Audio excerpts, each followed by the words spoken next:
Cardi B speaks out on Snap No Turkey for some of y'all. Cardi B just called out our leaders, and she's not wrong. Families could actually miss Thanksgiving dinner this year. Cardi B is using her platform again, but this time, it's not about music. Speaking on Twitter Spaces, she warned that millions of families might struggle to buy Thanksgiving meals as new cuts to SNAP, or food stamps, hit hard. We break it down for you on ZebraTruth podcast now, the history and the pros and cons of SNAP. Here's what's happening. A new law slashes $186 billion from SNAP through 2034. Tighter work rules start later this year, cutting eligibility for up to 3 million young adults. On November 2, temporary protections expire in 20 states, just weeks before the holidays. The U.S. shutdown has also frozen or delayed payments for 5.5 million Californians, with other states also on high alert. All right, Jane, this week's headline feels almost dystopian in today's America. Millions might lose food stamps right before Thanksgiving. Cardi B herself jumped in. Warning, no turkey for some of y'all. The new changes cut SNAP by $186 billion through 2034 and add stricter work requirements. That's a gut punch for a lot of families, right? That's like irresponsible people playing musical chairs with dinner tables, Thomas. And just when folks need help the most, SNAP, formerly food stamps, could vanish from their wallets. It's wild seeing pop stars like Cardi B get involved. But honestly, it takes that to get people to look up from TikTok and realize this is real life. Completely agree. The timing is brutal. California is even calling in the National Guard to help food banks as the shutdown delays food stamp payments for over 5 million people. I mean, it's not every day you hear National Guard and groceries in the same sentence. It's surreal. Imagine being a family trying to plan Thanksgiving, and suddenly the public institutions we rely on shut down, and you're told, sorry, grocery money's on pause. And all this is happening as rents are up, groceries cost more, even eggs are bougie now. Wild times. But let's rewind a bit, because SNAP's a lot more than just a card for groceries. It's part of America's DNA. Let's break down how we got here. So, SNAP didn't just pop up overnight. Its roots are all the way back in the Great Depression, when we realized farmers had too much food and people were starving. The fix? They started the first food stamp program in 1939. Wild, right? Totally. It was all about fixing two problems at once: farm surpluses and empty stomachs. It's kind of genius. Help people eat, help farmers sell their crops. The program went away during World War II, but hunger didn't. That's why it came roaring back in the 60 seconds, then got modernized with those EBT cards everyone uses now. And now, SNAP touches 42 million Americans a year. That's not fringe, that's mainstream. It's a safety net that's supposed to flex with the times, but now, the net itself is tearing and fast. Which is bananas, because for decades, whenever there was a crisis, job loss, recession, even COVID SNAP stepped in. Now, it's the one in crisis. Feels like flipping the script on the whole idea of social safety nets. Let's give credit where it's due. SNAP reduces food insecurity by about 30%, according to Harvard. That's not a small win. And every dollar in SNAP means people spend immediately, pumping cash into local stores and farms. Right. It's like economic Red Bull.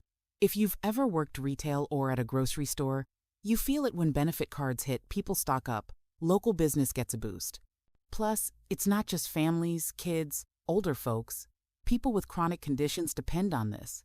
It's way more than a handout. Plus, SNAP's kept up with the time switching to EBT, updating rules as needs change. But the best part? It's flexible and fast. When COVID hit, they ramped up benefits in weeks. That's a program that can move. And let's be real, nobody's getting rich off SNAP. It's enough to keep the groceries coming, not fund a mansion. Most people spend every penny as soon as it lands. That's community survival, not luxury. But it's not all sunshine and full shopping carts. SNAP's got some tough flaws like complicated eligibility rules, and the benefit amounts don't always match rising food costs. It's a pain to apply, and some folks who need help can't even get in. Exactly. Try filling out that paperwork on your phone while juggling 2 jobs.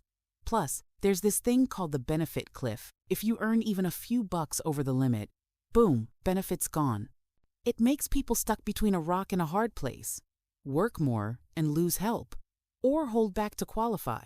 How's that for a catch-22? And then people love to complain about fraud, but studies show it's barely a blip less than 2%. The real problem? Folks who are just barely above the cutoff, still hungry, but out of luck. Plus, with so much budget scrutiny, Every year, SNAP's on the chopping block. It's almost like a tradition. Some use it as a test for toughness on spending. But real people are the ones sweating at the checkout line. Yeah. And now with the shutdown, even those who made it through the hoops are in limbo. People's health, school performance, and mental health are all up for grabs. That's a lot riding on nonsense brinkmanship. So let's talk about the shutdown's domino effect. States like California warning, sorry, no November benefits. Food banks are about to be flooded, and the National Guard's helping with food distribution. This feels like a disaster movie, except it's real life for millions.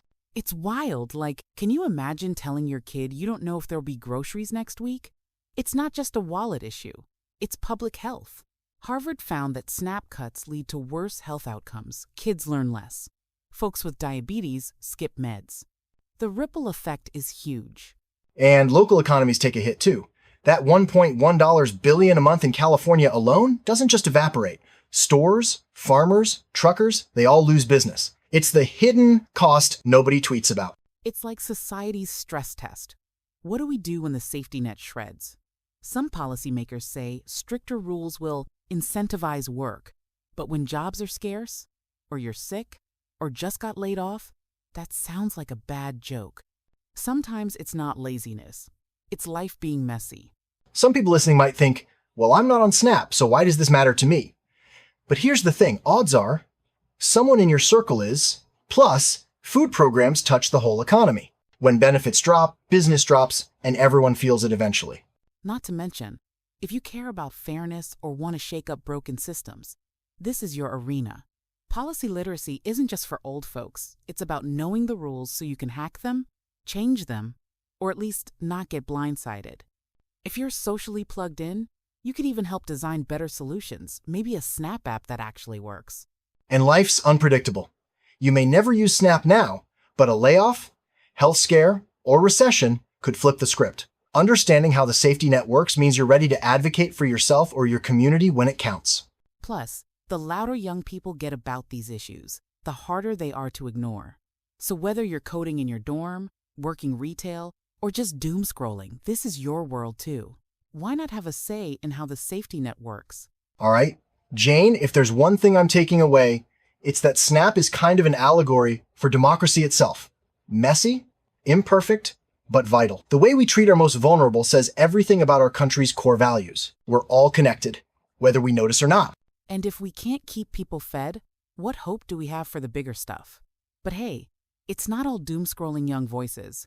New tech and creative solutions can totally shift the narrative. Maybe next Thanksgiving, the conversation at the table is about fixing the system, not fighting over the last dinner roll. So, folks, here's your food for thought. How do we balance fiscal responsibility with human dignity? Where should the line be between tough love and necessary help? We'd love to hear your take. Drop your thoughts in the comments and keep the dialogue going. Here's to more drama, more dialogue, and never settling for the easy narrative. Okay, on that positive note, that is a wrap for today then. Well, thanks to everyone for listening to the Daily World Pod by ZebraTruth. If you learned something today, or got a little fired up, share the episode, subscribe, and stay tuned. We'll be back with more from the bleeding edge of AI and food and health. Meanwhile, you can also visit our website, www.ZebraTruth.com, and download our app to stay informed and stay connected.